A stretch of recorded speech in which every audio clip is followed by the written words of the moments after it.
about to be editing Brittany here, and I want you to know, I know that the video is blurry for the first like third. It will get better. I just could not re-record it. I recorded it twice already and it's too much. So it'll get better. I'm gonna put some B-roll over a little bit more than usual. It's still got some good content. I hope you enjoy. See you in the video. So if you're here, you saw in the title that I'm gonna be talking about dealing with burnout, dealing with heartbreak, like maybe mild depression, stuff like that. But basically my tips for how to get through that. This is just me as a human talking about my experiences and what I tend to do that helps me get through rough periods of life. If that sounds potentially interesting or helpful to you, stick around and let's get into it. Disclaimer, I am not a professional. This at the moment feels a little topical for me because I recently have just kind of gotten through a phase of life that was rough. I was having a hard time at work and just kind of in life generally. Now, kind of on the other side of it, have been thinking about what exactly helped me, what I felt like really worked well for me while I was going through that, and wanted to kind of give a synopsis of what I think is helpful to do to get through rough times in life. And because of the way my brain works, I thought it would be helpful to do as kind of a stepwise bit. Step one of surviving a funk, surviving whatever this phase is focusing on the foundation. And so here, what I'm talking about is basically there are like the hierarchy of needs, this idea that you have like basic physiological needs, psychological safety needs, and things that need to be met before you can really have self-actualization in life. And so if you're finding yourself in a really bad spot, you need to focus on that like base of the pyramid, the bit where it's just like focusing on physiological need, things you need to do to be okay. The items to focus on are going to be food, sleep, and hygiene. If you're not doing well, if you're not really if you're not making sure that those things are good, you're going to have a hard time getting more done, going beyond that. And so I think here what really helps me to think about is like this super cheesy metaphor that everyone uses of building a house. But basically it's this idea that like you can decorate your house and do all of this cute fluffy stuff with it if you like, but if your foundation is crumbling and there's an earthquake, you're not going to do well. Like you don't want to spend a bunch of time doing all of this like pretty detailed stuff when the basics aren't being managed, when the foundation isn't doing well. I would say this for me feels really important to just like say explicitly and like give myself permission to do, because something that I tend to struggle with when I'm not doing well is wanting to continue to grow, continue to be like doing the best at everything. And it can be hard for me to pull back and say like, right now, I just need to focus on the basics. So this is me saying to you and to me in the future, if you're in this space, focus on the basics, make sure the basics are managed, and then go beyond it. But first, focus in on those basics. And so here are my tips for the basics. First, I'm going to talk about food. This one's a little weird. I want to be like careful about how I talk about it. But for me, I find when I'm not doing well, I also tend to not eat enough. What I have found is really helpful to me is to lower the barrier of entry. Basically, rather than being like, oh, I need to eat all of these like nutritionally dense foods, I need to cook all the time, I say, I don't have the energy to make actual meals. I'm going to have a bunch of frozen burritos. Lower the level of energy I need to input to get food. Things that I found here are really helpful are, like I said, stocking frozen burritos and other frozen meals. In my place, I keep a lot of ingredients for sandwiches. I have a lot of like nearly ready to make meals. While not nutritionally dense, ensure that I'm actually able to like very easily get food in my system. And so I'm at least not under fueling too much, because that is like a spiral that'll continue to make me feel worse. Another bit with food that's really helpful and important to consider is getting nutrients. While I'm doing work to try and like lower the barrier of entry for just getting food in, like that is my number one priority, I'm also trying to make it easier to get nutrients in, because if I'm not getting some kind of fruit and veg in, I'm also not going to be feeling great. I have some regular vitamins I take. I take vitamin D and calcium per the request of my doctor, but also smoothies are great. Costco has these like smoothie packs, so you can get basically just like a pack of frozen fruit, but it comes in these individual like personal packed fruits. I'll probably insert a clip of that here. And all you have to do is like toss the fruit in, put some juice in, blend it, and then you have a smoothie. It's super nutrient dense. You're getting some stuff in your body that's going to help fuel you. My last tip related to food is going to be limiting dishes. And so doing what you can to reduce the amount of dishes you're producing is going to be really helpful.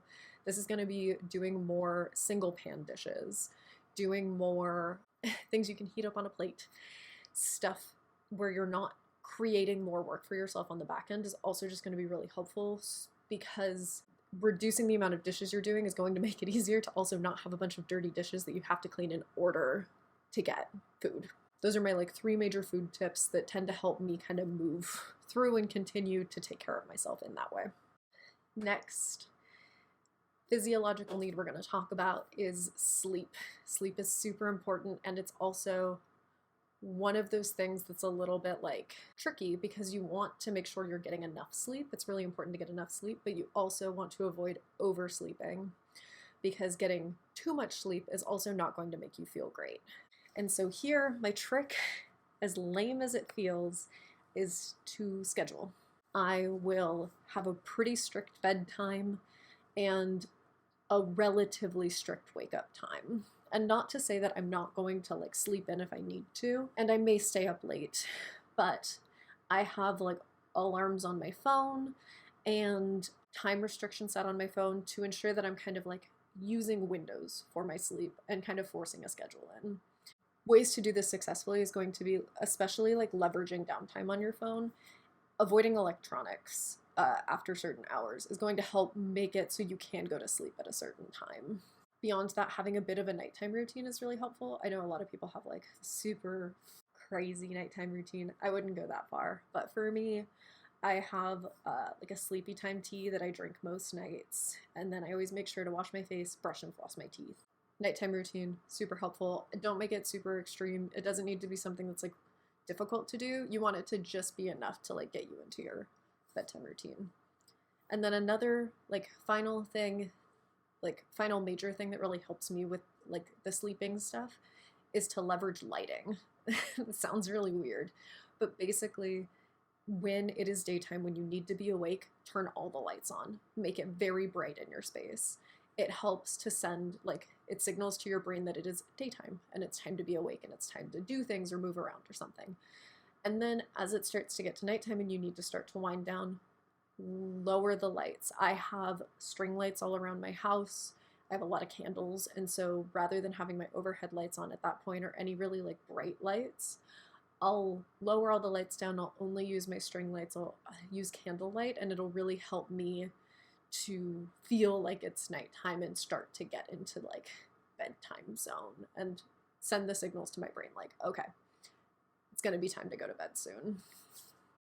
Bonus tips for sleeping. Melatonin can be really helpful.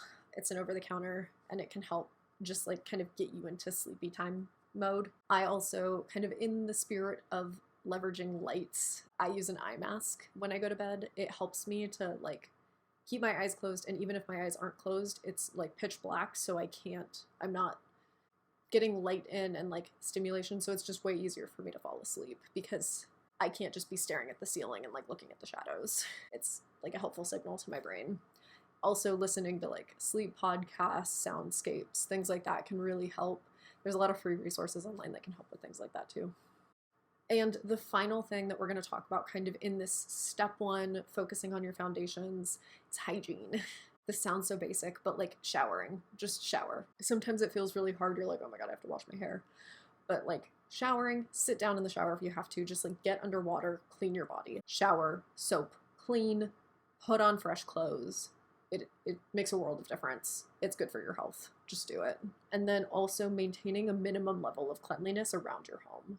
This doesn't mean you have to like dust and do like deep cleaning. You don't have to like shampoo your carpets, but you do need to make sure that you're not like building up dishes in your sink that are going to start, like you're not collecting bugs. Take out your trash. Do little pickup keeping your space clean is going to make you feel better, but it's also like you need to make sure that you're not going to have a dirty space that's going to get you sick, basically. In the hygiene section, your focus is like, don't get sick, don't make yourself worse off, which is kind of true of all of the things in this, like focusing on the foundations bit. But in particular here, like it's going to make you feel better. Do exactly the minimum if that's what you have to. Just do a little bit though. And then before we kind of move out of this section, the whole 2 sections I'm gonna have, want you to think about if you are someone that drinks or consumes weed, it may be good to pause for a little bit because they're depressants. They're going to mess with your dopamine levels. In the moment, it can really mess with you, like consuming alcohol, even into the next day, because your system won't have necessarily cleared it, even if you're not experiencing the effects of a hangover, and you're likely not gonna feel great the next day. And it can increase the negative feelings that you're experiencing. So when you're in a not great headspace, avoiding the consumption of alcohol and weed is going to be really helpful for you. Your goal is in some ways also to kind of alleviate bad bits of your neural pathways. And to do that, sometimes you just gotta cut back on some of those things. I'm not saying it's forever. You don't have to cut out alcohol from your life entirely, but I would say cutting out or cutting back in those things can definitely be really helpful. Step 2, resurrection. I recognize this is cheesy, but it's kind of the only way to put it. Once you've made it past step 1, your minimum requirements have been met. You are like for sure surviving. And now once you're like, my minimum requirements are being met, I'm feeling really confident that I can manage this. Now it's time to start like feeling alive again. First one in this bit is connect. I would say connecting to loved ones, friends, family. Animals are loved ones for me. Connecting to beings that make you feel better. Spending time with people. It doesn't have to be super intense. It can be very basic, but just like finding connection is going to really help. I also strongly recommend getting puppy kisses if you can find them, because man, dogs are actually just like so good at bumping up dopamine for a lot of people. And I would recommend, like, if you get the chance, do it. Go for a walk and pet a dog. And on that, going for a walk. This one feels easy. It's often not. It can be hard to like actually get yourself to put on tennis shoes and go outside. But going for a walk is hugely helpful. I highly recommend it. For me, going for a walk like in the woods always just feels so nice. There's some really great trails by where I live because I live in Washington, so obviously. But going out into nature, being in trees, not having my headphones in and just like walking around outside feels so nice. There are beautiful views. I make a point of it even when I'm like in a good headspace. I go for walks in nature all the time. Like anytime the sun is out, I go for like a pretty long walk outside. It just is it's so good for my system, and I think that's true for a lot of people. Another thing that I think can be really helpful in this phase is dancing. I know it's like very cheesy and I tend to only do it at home, but I will put on my headphones and play like 2000s pop music and just dance around my place. And it's just like such a good hit of dopamine. I'm like singing about whatever. I listen to like Taylor Swift songs and all sorts of stuff, and it just is like super fun to bop, dance around, play the music super loud. It's a huge dopamine hit. It's super helpful. It's great to do like it because you're kind of like getting your system all excited. It's helpful to do when you're like trying to clean and stuff too, because then you're like, oh, I'm just gonna like bop around and then I'll clean and do my stuff, and it's just highly recommend. So you'd notice too, sneaking looks up and down from across the room. Damn, what a hell of a view. I feel good, you look great, I like you, I can't wait. A first time, a first date, you're so fine, I'm so late. You sip wine, I drink straight, don't waste time to my place. I feel my heart erase, so catch me if I fall.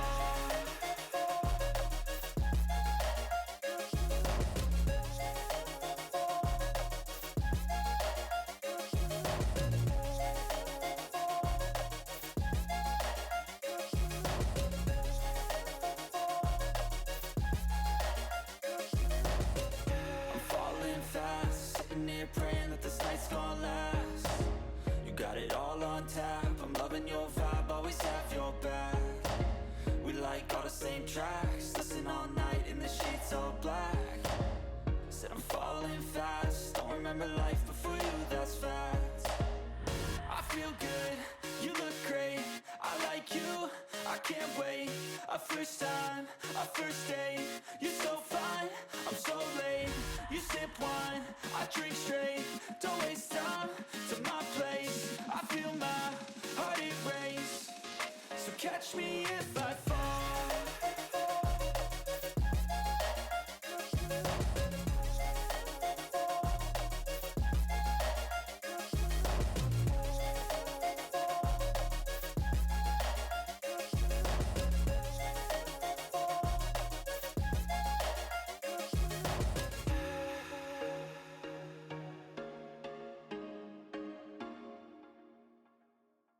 And then something, which I kind of did for this video, is to wear something that makes you feel good.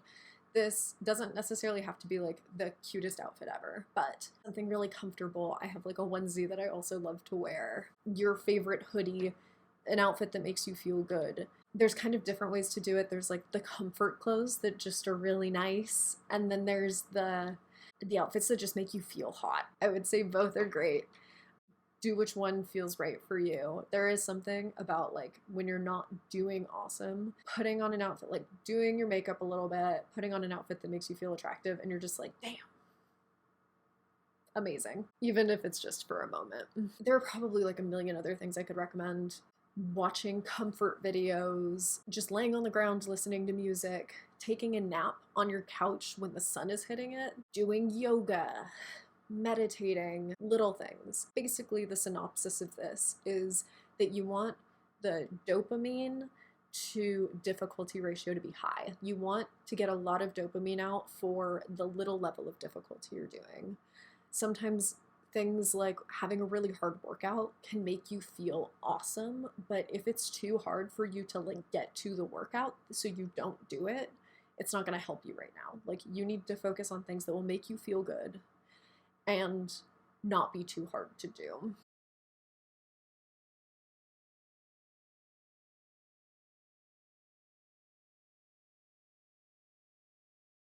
I would also say in this time, and kind of in the entire experience, if you can reduce things that don't make you feel good, that's going to be a huge help. For me, obviously, this is going to be difficult in certain areas. Like if work isn't feeling great, there's only so much work you can limit. If I'm using social media too much, I feel like shit. And that's not great. I don't want to feel like that. And so I seriously restrict my phone time if I'm in this kind of headspace. I avoid like the news. The news just always makes me feel awful. So I won't watch the news if I'm like in this kind of space. I will just avoid doing things that don't make me feel good. And I will try to increase the number of things that bump up my dopamine, that make me feel good, that aren't incredibly hard to do. And that definitely helps me move on into like better places. So those are kind of the two steps. Those are the two major chunks. I think it's important to really focus on step one first. All of these things are helpful, but really focusing on the things in a bit of a stepwise fashion is good. I think you can multitask, but definitely prioritizing the more urgent areas, the spots like your foundation, I think are going to be really helpful before you start to try and build off of it. Once you've gotten past these bits and you're like really good at all of this, it's easier to start to go back into your like, here are like longer term things that I need. Let's move into self-actualization.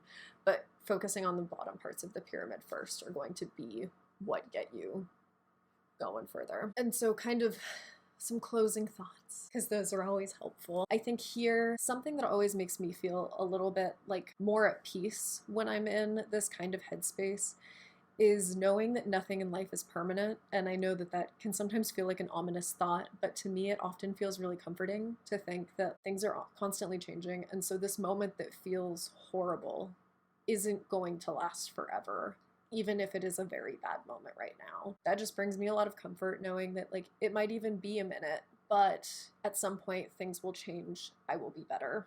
life isn't linear. Growing, healing, it's not linear. And so knowing it's very unlikely that I'm going to just like shoot up and immediately feel better and then I'm going to be like 100% in the future. I'm probably going to feel bad and then I'm going to feel better and then I'm going to feel bad again and then I'm going to feel better and and it's just going to kind of roll up and eventually I'll be good. But it's not going to be super smooth. And it's okay, and it doesn't mean I'm not moving forward. It doesn't mean I'm not healing. It's just how it works. I think those things are important to remember. I think they're helpful because it can be demoralizing when you're like thinking that you're healing, when you think you're getting better, and then all of a sudden you're like, why do I feel like shit again? It's just part of it. It'll get better. It'll get better. I hope something here was helpful. And I hope if none of it was actually helpful, that at least you feel a little bit of comfort in knowing that you're not the only person that feels like this right now or ever. All of us, because we're humans, will experience downtimes. They might be different. They're going to be unique. That's part of it. No, you're not alone. No, things will change. If you're in need of some extra help beyond what was possible in this video, I'm going to link some resources down below. Please check them out if you feel like they're helpful. I would encourage you to also comment things that you find helpful when you're going through stuff like this. It might be something that someone else finds helpful, because I know I for sure did not encapsulate everything. I hope things get better for you soon. Take care of yourself, and I'll see you in the next one.